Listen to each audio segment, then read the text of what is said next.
Hey guys, I've got a Prismata game between 307th and YizGaemDed, aka Steel, going on right now. It's a base set +8. Let's check it out. Alright, we have some big absorbers, all in the blue, really good soak, and some good attackers too. I could see Shadowfang coming out just because it's by far the best attacker. There's good attackers in Fission and Doom Mech, but they are temporary, so you're going to want some permanent. And I think that's going to be Tarsiers or Shadowfangs. But yeah, let's see what they do. So far they've just locked in instant 3rd Engie, just respecting the big absorbers and the high quality premium soak. Plexocell being basically the best soak in the game. This could be a long one. I wonder how many Shadowfangs will get bought. I wouldn't be surprised if it's almost all of them. So Steel locked in the 4th Engineer, just gonna give him a lot of defensive value because he's not committing to any attack. He's just gonna go Conduit and then either directly to defense grid if 307th adds attack, or into an Animus to add Tarsiers. So let's see what 307th wants to do. He could get a Conduit, or he could even float if he wants to get like an early double Animus, or just doesn't want the green, but let's see. An early green is probably going to float quite a bit. Like, you could buy an annoying Fission turret, click it for like Plexocells later, but it's not the strongest thing to be doing. You're pretty happy to like get a wall and then get up to your defense grid against any damage. And it's not like you're denying any energy from Steel because he bought a lot of energy with this 4th Engineer, so.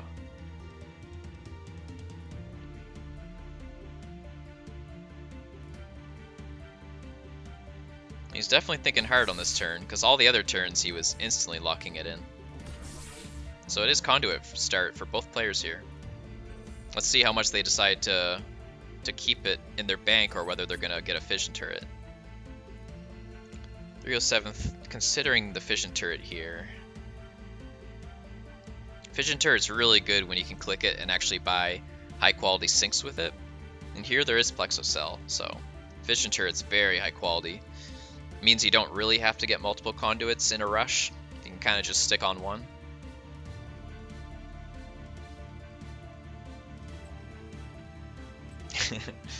Yeah, I'm not a big fan of 4th Engineer. Lyra knows it.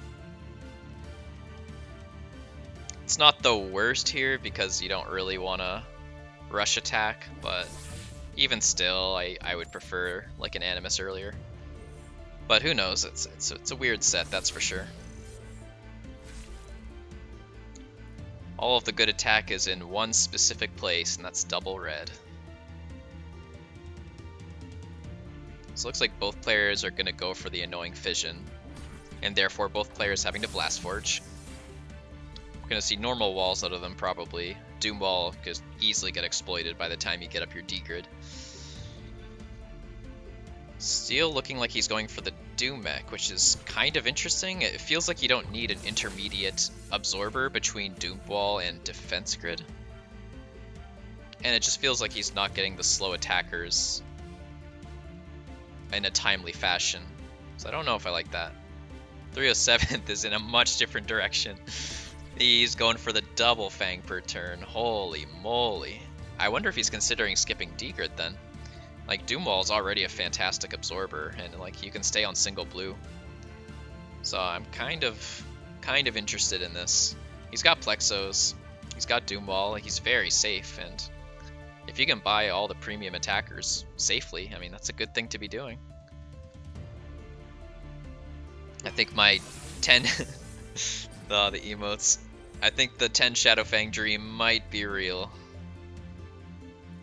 I mean, he has a lot of green to work with too.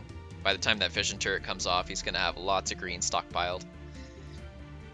And it's not like top is putting on any pressure either. Kind of wonder if he's supposed to go aggressive against this, or maybe you do have to leverage the absorb. He's kind of doing half and half right now, adding attack and going for the absorb, which could make sense.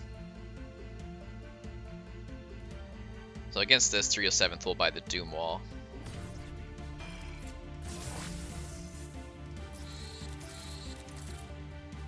So double Shadow Fang is leaving him with how much gold per turn? I guess 6 gold per turn, because he has 22 econ.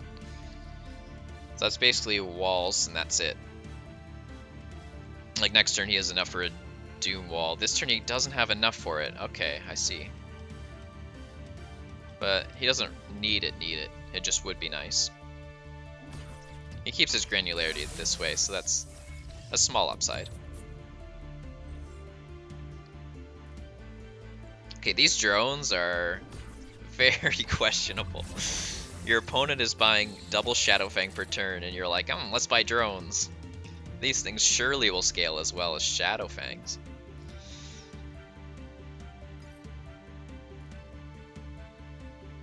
I think there's never been a truer time for the emote always buy Shadow Fang. So here comes the Doom Wall.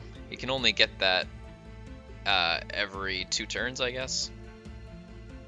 Because he has 6 extra econ after the Shadow Fang. That's kind of good enough, right? You don't need it every turn. And when he doesn't have enough soak, he can just get the Plexos out. So I think he's easily getting all 10 Fangs, especially versus the double drone.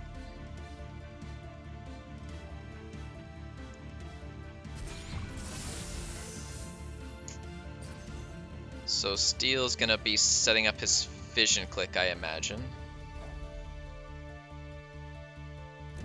And he's just buying lifespan units. Which, I mean, those are good at pressuring down greedy openings, but I don't know. If those 2 drones were like an Animus or something, I think that would be better overall. At least for countering what 307th is doing.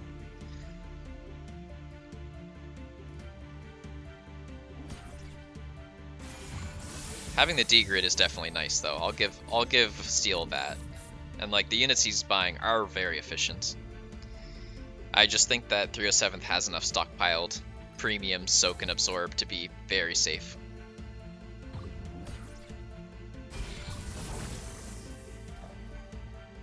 So here comes the first non-double Shadow Fang turn. So pressuring 307th off the red is definitely very nice here. That's the best counter to red, is buying swords so that they can't spend it. Even having to buy a regular force field here, that's kind of sad. But he kind of just has to, because if that force field was a Plexo, he'd have way too many like lifespan 1 units essentially. So he wouldn't be getting full absorb. So let's see, let's take an account of all the damage here. 307th has 16 permanent attack, and Steel has 13 if you consider those all permanent, though they are not. But he has a much better absorber, way more drones, better defensive buildings too, better defensive tech. So I think Steel's not completely out of the game, but I'm a little nervous for him, I'm not gonna lie. Like, the blue defense is nice, but I mean, green is the premium defense color here.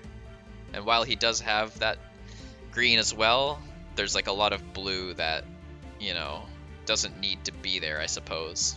Like he's buying Doom Mechs when he could be buying Shadow Fangs, for example. So I think it all just comes down to whether 307th can hold on, because those units don't last forever.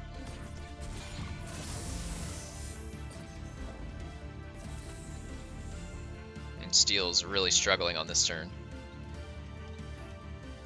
I mean, he has a lot of drones. It's really not the worst thing to hold them here. But he does wish he had more tech. He will be getting a Fission Click here. That's nice. 307th could be getting exploited here by the Doom Mech hold.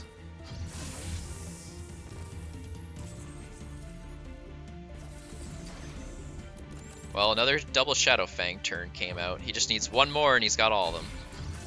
Also, Steel's gonna have some supply issues. Like, he only has 1 fission turret left, so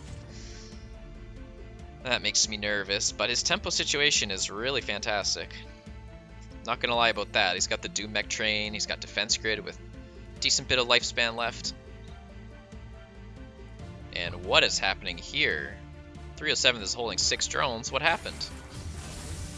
Was the last Fang greedy, or like he needed Plexo setup? Man, that took a big turn. I think the strategy from Steel starting to look pretty good.